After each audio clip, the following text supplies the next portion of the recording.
नमस्कार प्रिय बच्चों। हम कन्यादान कविता के बारे में पढ़ रहे थे और आज हम पहले कविता को पढ़ने से पूर्व एक बार हम जो इसके कठिन शब्द हैं उन पे दृष्टिपात करेंगे ताकि हम अच्छे से कविता के अर्थ को ग्रहण कर सकें। देखिए, कविता शुद्ध साहित्यिक खड़ी बोली हिंदी में लिखी गई है और कविता में आए हुए शब्द हमारे आम जीवन में प्रयुक्त होने वाले शब्द हैं, लेकिन कुछ शब्द आपको थोड़े ऐसे लगेंगे कि आपको उनका अर्थ करने में थोड़ा प्रयास करना पड़े। तो आइए हम उन्हीं शब्दों के अर्थ देखते हैं एक बार। देखिए, एक शब्द है इसमें प्रामाणिक। प्रामाणिक का अर्थ होता है सच्चा या वास्तविक ना। जो सच्चा है, वास्तविक है, वह प्रामाणिक है। फिर हमने देखा एक और शब्द, ये देखिए यहाँ आया है सयानी। सयानी का अर्थ होता है समझदार। कहने का अर्थ जो बहुत समझदार हो, जिसे हर तरह की समझ हो ना। तो कन्यादान कविता की जो लड़की है उसे अभी समझ नहीं है, तो लिखा है सयानी नहीं थी। ऐसे ही एक और शब्द आपका आया है, ये देखिए बाँचना।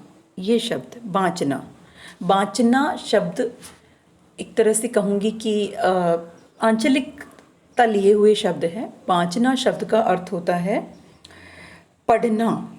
किसी चीज़ को पढ़ना, जिसे अंग्रेजी में आप कहोगे रीड करना ना, तो ये पढ़ना, पढ़ना को यहाँ बाँचना शब्द आया है।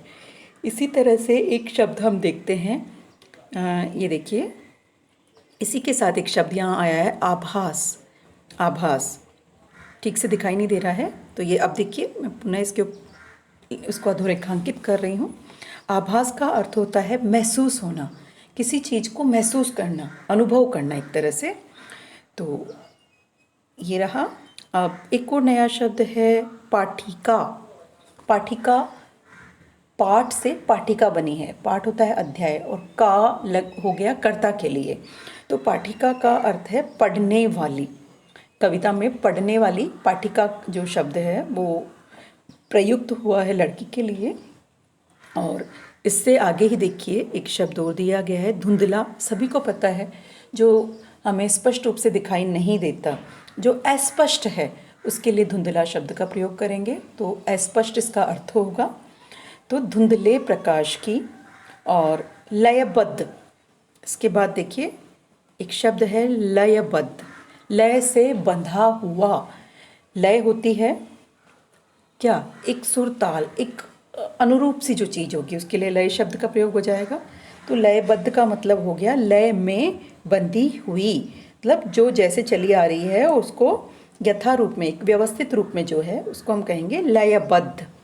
इससे आगे और भी हमें कुछ शब्द हैं जिनको हम देख सकते हैं।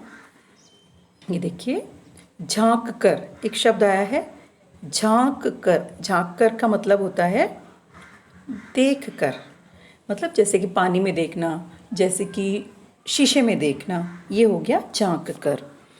और एक और नवीन शब्द जो हमें अपनी तरफ खींच रहा है, जो हम जानना चाहेंगे जिसका अर्थ, वो है आपका देखिए रीझना ना। ये शब्द है आपका रीझना, बिल्कुल हटके शब्द है। रीझना रीझ से बना है। रीझ होता है एक तरह से कहूँ कि खुशी, जैसे कि किसी के ऊपर प्रेम आए हमें, तो रीझना का अर्थ हो गया प्रसन्न होना, आनंदित होना, खुश होना, आह्लादित होना। तो रीझना मतलब प्रसन्न होना। ऐसे ही देखिए एक और शब्द है शाब्दिक भ्रम। भ्रम और शब्द, शब्दों के द्वारा भ्रम। भ्रम होता है संशय और शाब्दिक मतलब जो शब्द से बना हो। तो शाब्दिक भ्रम एक तरह से शब्दों द्वारा जो भ्रम फैलाया जाता है उसको हम कहेंगे शाब्दिक भ्रम।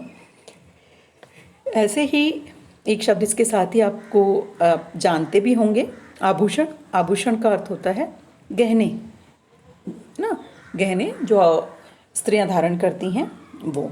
तो इस तरह से देखा जाए तो सभी शब्द शुद्ध साहित्यिक खड़ी बोली हिंदी के हैं, लेकिन कुछ शब्द विशेष करके जैसे कि हमें देखने में आया, एक तो रीझना शब्द जो था कुछ हटके लगा, एक बाँचना ये है। और ऐसे ही एक हम शाब्दिक भ्रम भी मान सकते हैं।